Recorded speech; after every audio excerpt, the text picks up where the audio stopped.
Welcome, friends, to the Telewellness Hub podcast, a space where listening is not just a simple passive act, it's an act of self-care. I'm Marta Hamilton, your host, and today we get to check in with a repeat guest who holds a dear space in my heart.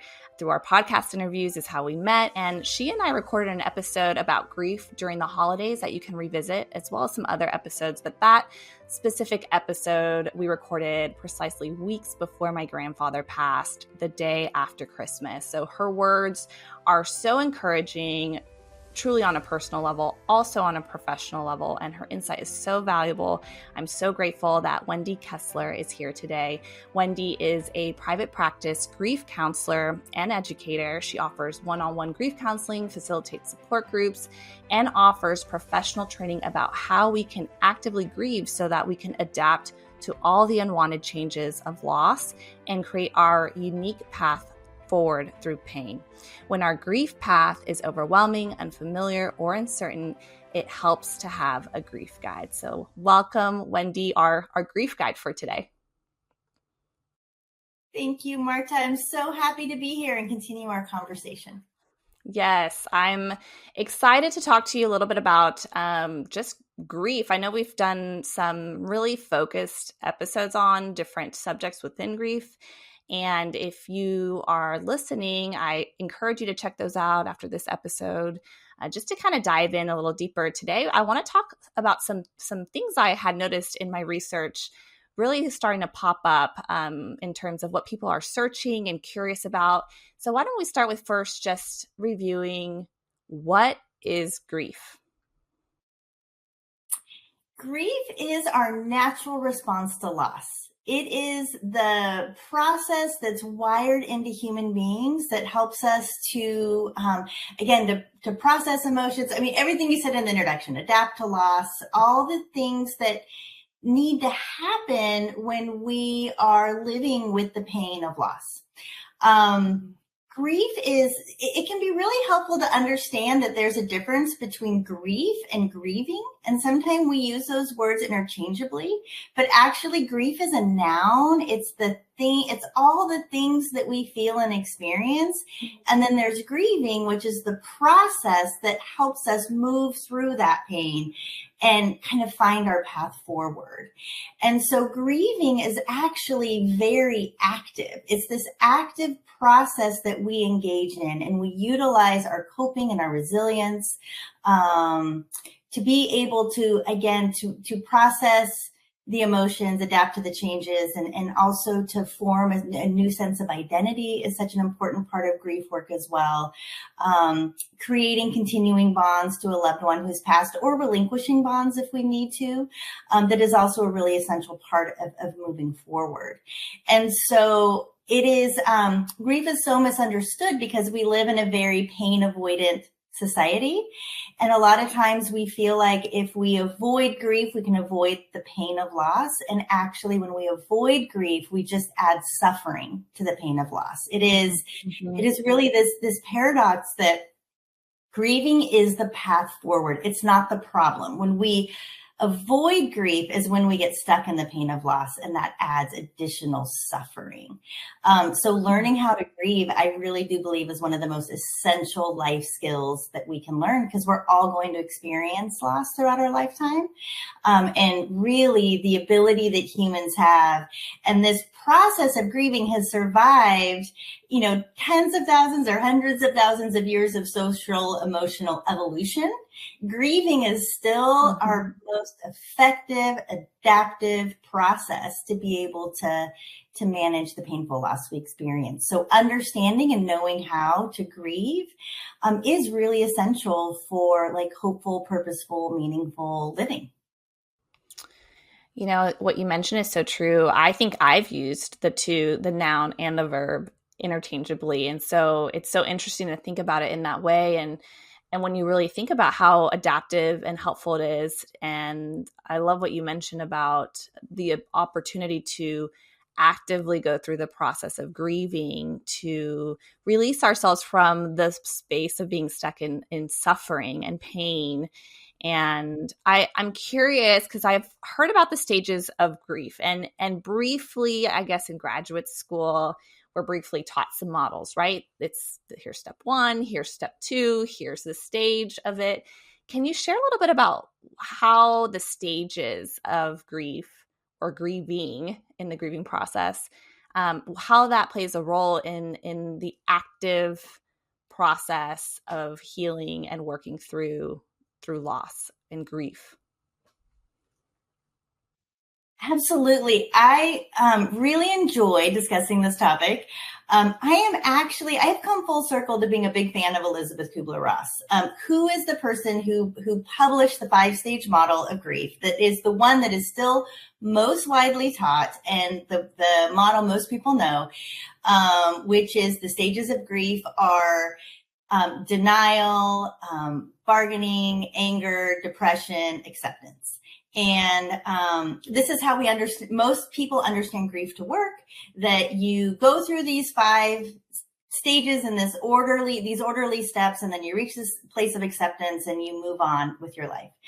And it is, Elizabeth Kubler-Ross, that model was published in a book called On Death and Dying in 1969. And her work, her research, she was a psychiatrist in a hospital. Her research was done on terminally ill patients coming to terms with their own mortality. And she never meant for that stage model for people who are coming to terms with their own mortality after receiving a terminal diagnosis. She never intended for that model to be copied and pasted onto people living with grief. And she was very outspoken about that towards the end of her career, that her stage model really got hijacked by a culture that likes steps and orders and orderliness and formula. And we want resolution. We want there to be a conclusion. We want to feel like we can conquer something and achieve success. And none of those things apply to grief. And so she published another book in the mid 90s. I think 1995, 96, around there, but called On Grief and Grieving. And that book is about how the stage model for terminally ill patients could inform and help the grief journey for people living with grief. And she was very clear. And yet this doesn't get talked about enough. Like, this isn't included in like mainstream education on grief. That Elizabeth Kubler-Ross was very clear in On Grief and Grieving that her stage model is not linear. It's not sequential. It's not, you may not go through you may not experience every stage. You may experience them in different orders. You likely will revisit them throughout your life when you're living with grief and loss. So the stages, whether it's the 5-stage model or the 7-stage model, because different things have been added to it over the years, they are all just experiences that are normal within grief that offer information to help normalize the grief process. And a lot of those experiences can be seen as pathological when they're not. Like denial, for example, serves a really helpful purpose. When we are in acute loss, we have to be able to shut down and disconnect from the reality just to get some stuff done. There's phone calls that have to be made, that need to be done. We still have to feed ourselves and dress ourselves and just do those activities of daily living. So if you can't disconnect from the reality of a devastating loss for a little bit during your day, you can't function. So denial isn't necessarily negative, or anger or depression. Sadness forces us to slow down, and we need to slow down when we're grieving. Anger is, we often are motivated to make hard choices and difficult changes. Like anger can be this very refining force in our life. So it's understanding that each of these experiences that are a normal part of grieving serve a purpose. They're not necessarily bad.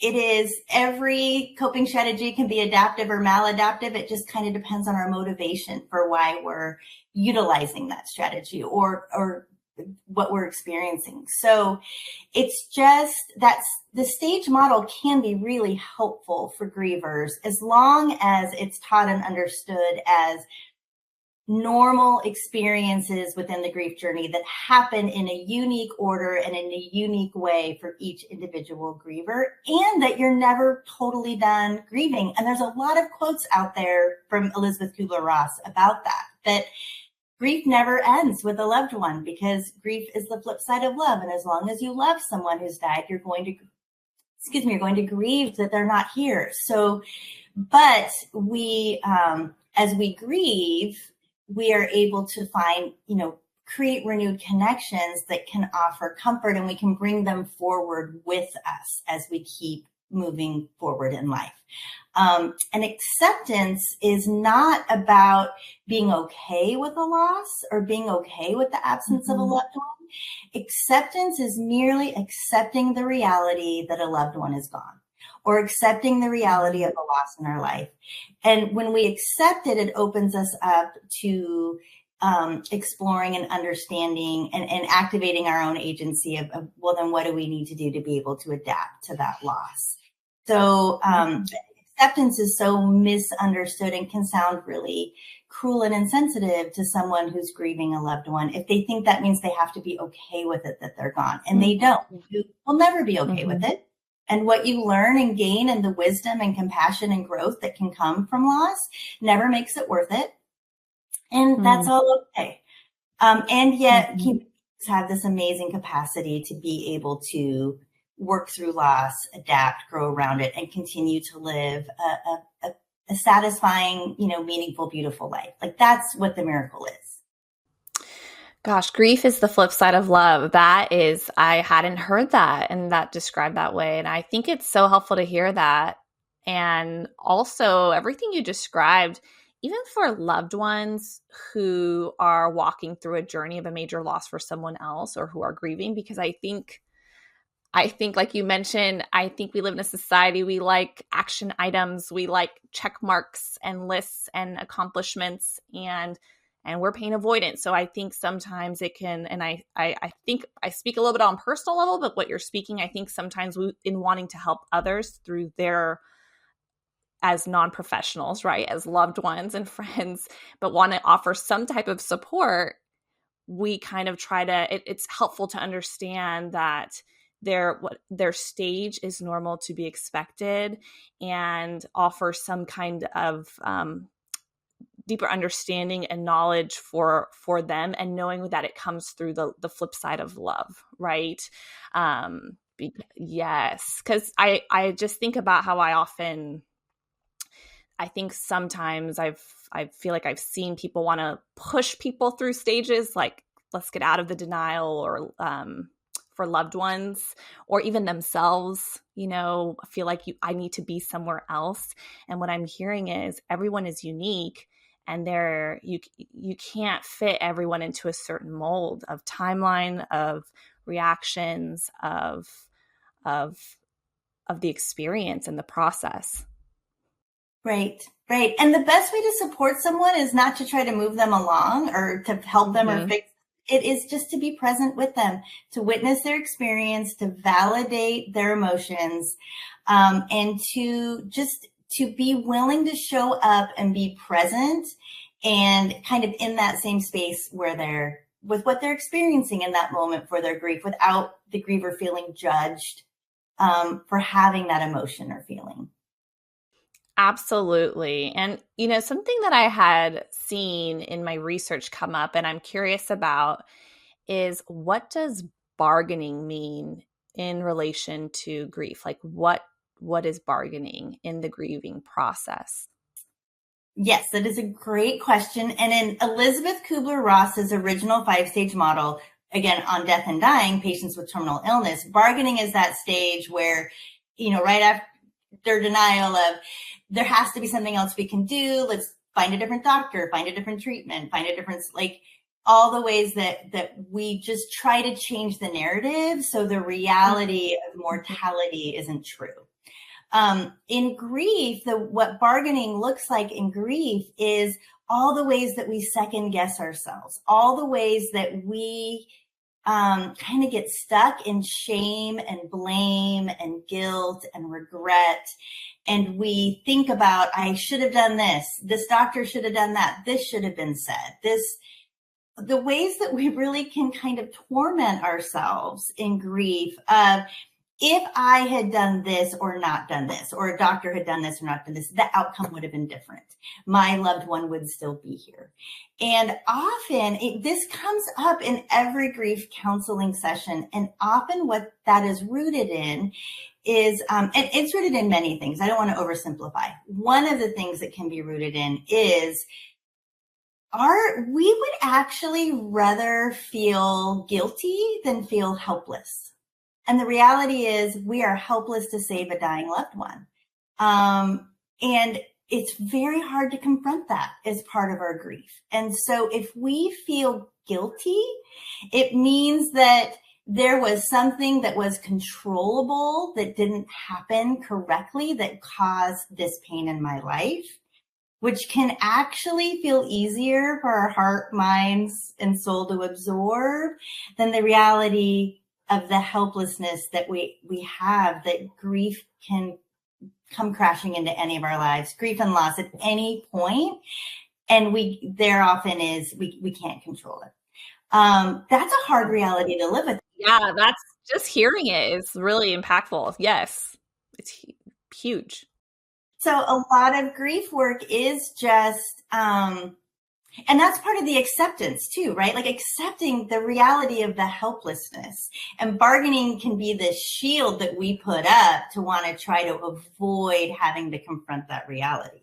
Because if I was helpless, if truly me and my family and our doctors and our resources were all helpless to stop this loss from happening, then that means any loss can happen. And that is such a hard reality to live with. And again, we'd rather avoid that. And part of grief counseling is that, but there are tools and strategies and coping and resilience and changing our mindset. And there are ways that we can grow around that loss so that we actually can hold the reality of helplessness and still feel our agency, to be able to be active within our grief and our healing and our growing experience around that.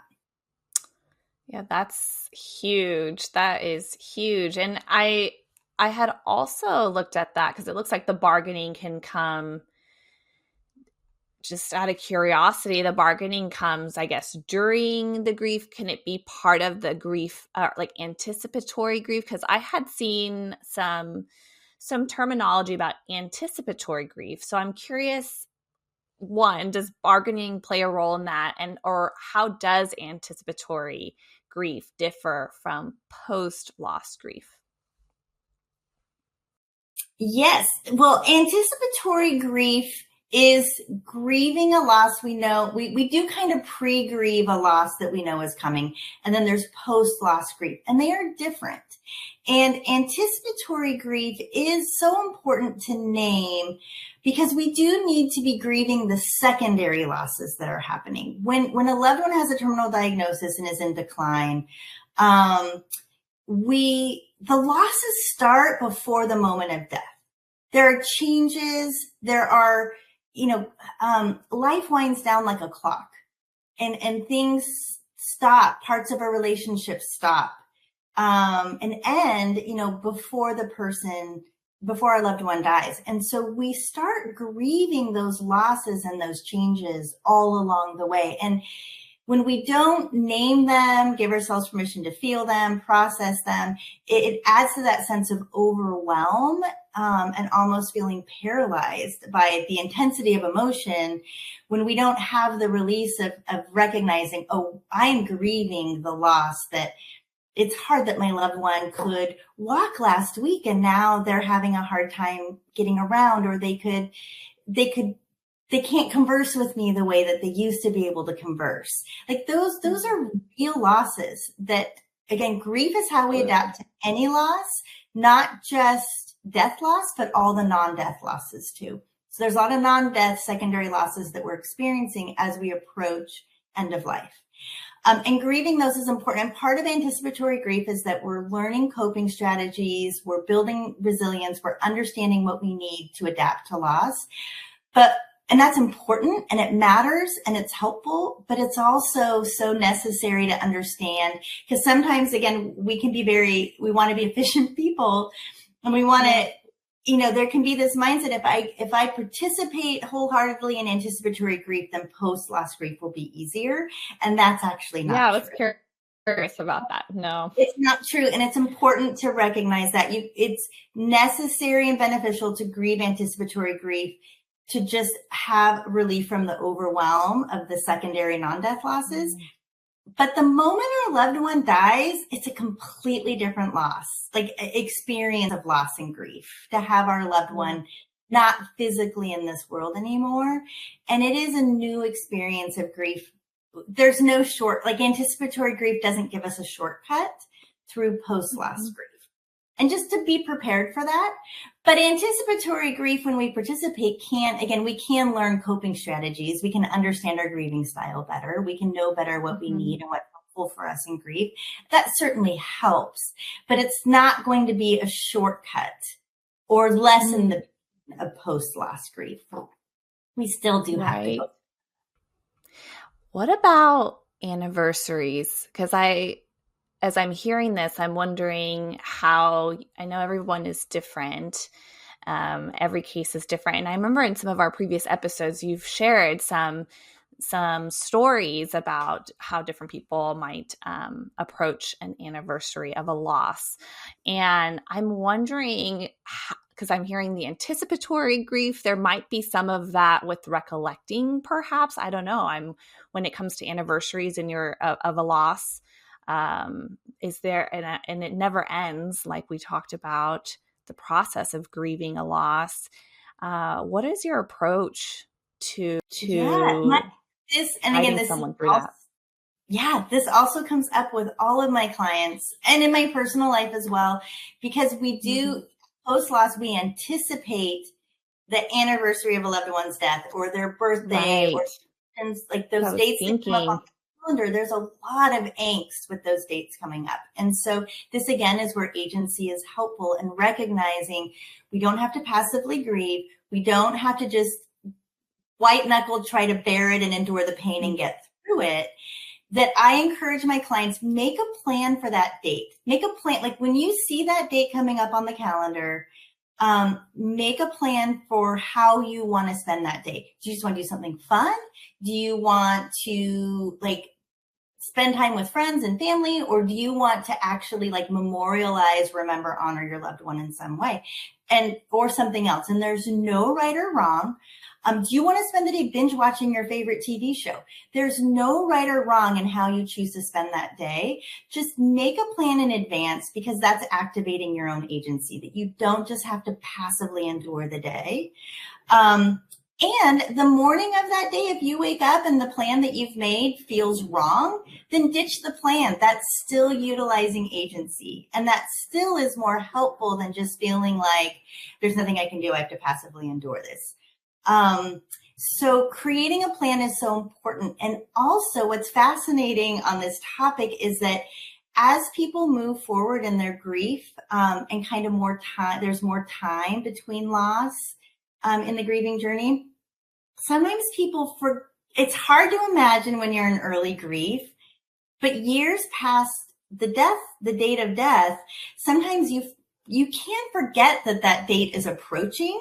And this is part of the bodies keep the score. Like I have clients that will be saying, they're 3 years. This just happened in a support group 2 weeks ago.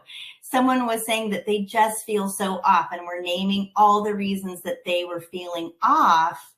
And after listening for a while, I mentioned, are you connecting that this is the month of your loved one's death anniversary? It's been 3 years, but you are, and it was just this, she wasn't connecting that anymore, and realized, again, her body, we stay in rhythm with the calendar, whether we realize it or not. And that was a reason why, a contributor to why she was feeling so off.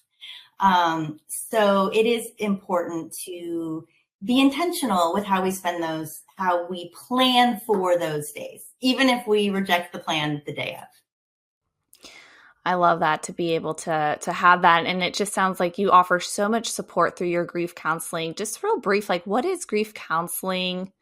The process look like? Could you share a little bit about that and how people can connect with you? Absolutely. So, grief really is a journey. And, my social media, I use the term grief guide because all of my clients are on their own unique path. And again, grief is this process that helps us adapt to all the changes, process the emotions, find our way forward. And it's also our natural response to loss. We have the capacity to grieve within us. It comes hardwired in human beings. However, there are so many reasons why grief gets complicated. There's so many different reasons, internal and external complicators of that natural grief trajectory, that cause grief to get stalled, derailed, where we just get stuck in our experience of loss. And so my work as a grief counselor is to first and foremost provide a safe space for my clients to come and share their own grief story, offer a compassionate, non-judgmental space where I witness and validate their experience, where my clients can talk to me unedited about their grief, because most supporters in a griever's life, the griever has to self-edit as they're sharing their grief so that they don't make the supporter feel too awkward or uncomfortable. Mm-hmm. That's just a part of our society's, the phobia that we have with grief and death and dying and grief. So true. So that unedited space to just tell your raw story, however you need to, with whatever emotion, whatever language, and again, in a non-judgmental, compassionate space, and have it witnessed, validated. That's the first thing I offer. And then from there, that's like the starting point of us starting the journey together. And from there, we start walking along, and I am listening to my clients and understanding their unique experience and need. So I see myself as having like this backpack of tools and strategies and resources and support. And I want to honor the uniqueness of every grief journey. So as they are naming what they are needing, where their grief is complicated, whether it's internal or external, I can pull things out of my backpack to offer that may be helpful in just navigating kind of the next few steps to take as they're kind of creating their own grief map of how to keep moving through their grief journey, towards like growth and meaning and purpose and hope, and just a sense of direction and equilibrium and stability in their life again, because grief kind of takes all those things away. But again, what we need to kind of resume that is unique, and helping them to discover that and utilize that so they just feel less lost in their grief experience. Because we don't grow up teaching people how to grieve. We don't grow up learning how to actually understand grief as a life skill that we can use, to again, find our path forward versus being lost, stuck, stalled, derailed in grief. So that's what I'm helping my clients with. And it's also really important to understand that grief largely is an experience of anxiety, more so than depression. And we often mistakenly think of grief as sadness, when it's a stress response of our brains trying to understand and make sense of this loss in our life. And so a lot of grief counseling is helping clients to manage the anxiety that is normal within grief. And you don't fix that, but you can learn how to live with and manage and kind of lessen the distress of it, so that, again, you can experience a sense of moving forward. So a lot of grief work is actually working with anxiety and our stress-based responses that are activated in grief.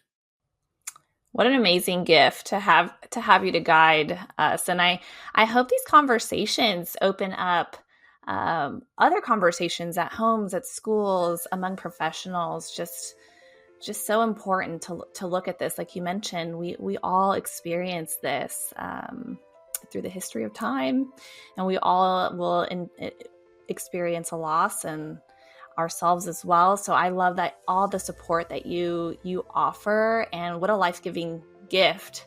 What's the best way for people to connect with you? Well, you can go to my website, which is mygriefguide.com, or follow me on Instagram, which is my.griefguide at instagram.com. And would love to connect with you, to offer resources, to tell you more about grief counseling. I do offer grief counseling in person and at my office in San Diego, but also virtually online as well over Zoom. So would love to talk more with anybody about that that's interested. Love that. And Wendy, as always, thank you so much for being a part of our wellness journey today. Thank you.